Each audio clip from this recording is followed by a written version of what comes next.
The tower building on the old Mininger grounds remains one of the more visible structures on the Topeka skyline. In today's Plains People segment, we meet a man who saw this clock tower as confirmation that this was where he was supposed to be. Well, I was born in Oregon, but then we moved to Minnesota when I was 1 month old. So I always think of myself as somebody from Minnesota.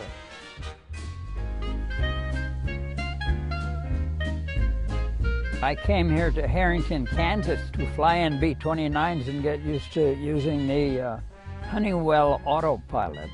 But I only came here, I was only here for 1 week. And then as soon as I finished that training, I went to Tinian out in the middle of the Pacific, 1,500 miles south of Tokyo. And well, after the war, then I came back and lived in California for a while.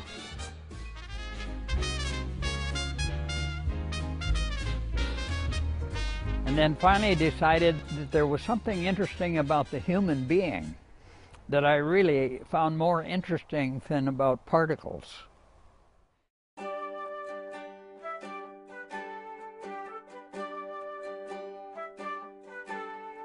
When I was uncertain as to where to go, I meditated.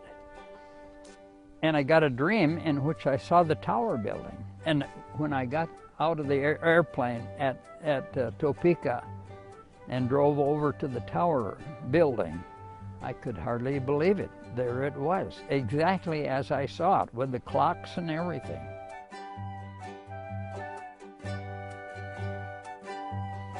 And I was hired not to be a psychologist, but I was hired in order to set up their biomedical lab.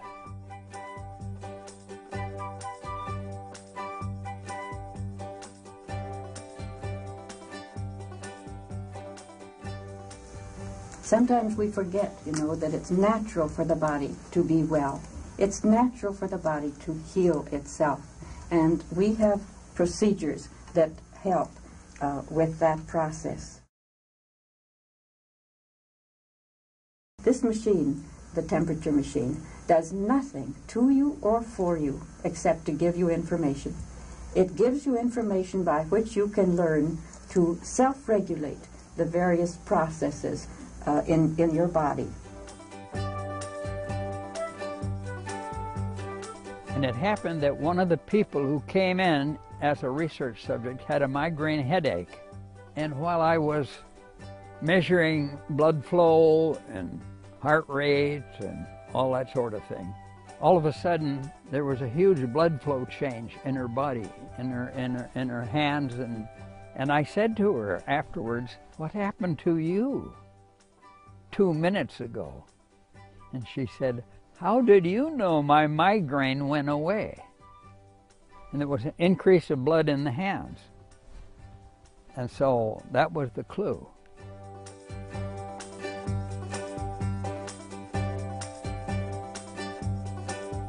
And in '69, we started the Biofeedback Society, and then people began doing it everywhere. And immediately then people started building more circuits of all kinds, not just for feedback of temperature, but for feedback of muscle tension and everything. And so then it was brain waves, and that's how the neurophysiology nowadays, which is spread all over the country, all over the world actually, that neurophysiology all started from putting electrodes on my head.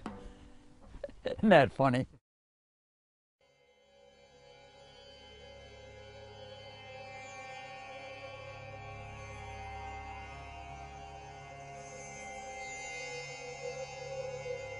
We spent 3 months going everywhere, from one yogi to another.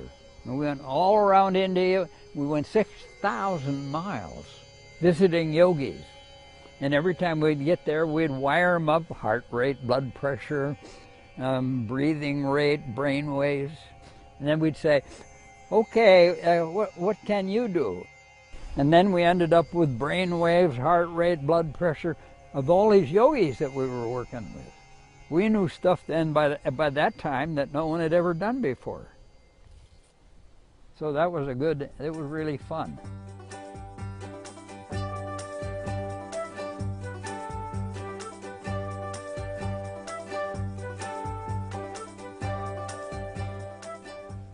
And anybody who ever said to me, this is not possible, I said, oh yeah, come to my lab and I'll wire you up and you'll be doing it before you know it.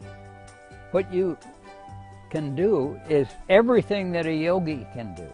There's nothing that a yogi can do that you cannot do. All you have to do is have a training program. Your problem is you don't know how.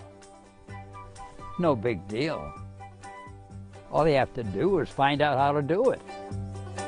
Here they are. One is coming and going, and the other is moving.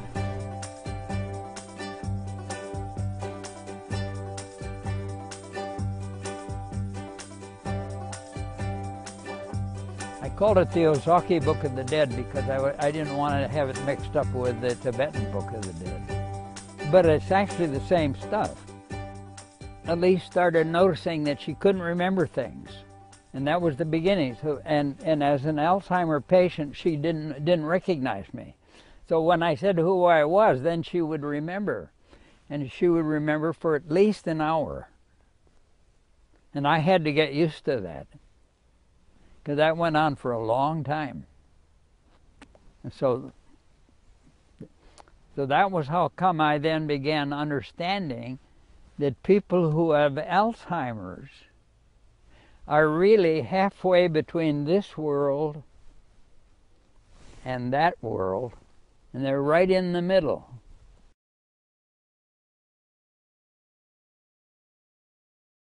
It's rather interesting that since Elise was halfway between, once in a while, when she'd have a clear state of consciousness, I could say to her, tell me what you're finding out. What is it like over there? And what she began telling me was exactly what I'd learned.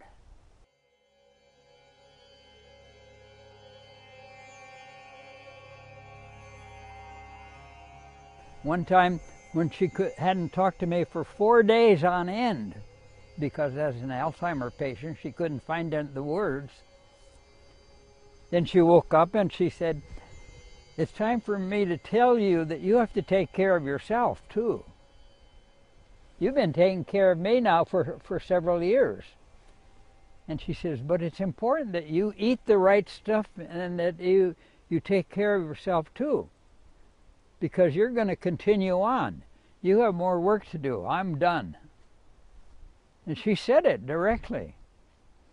And I said, well, are you telling me that you're going to leave right now? And she said, oh, no, I'm not saying that, because she doesn't know when she's going to leave. And I'm not going to anticipate it. Isn't that funny?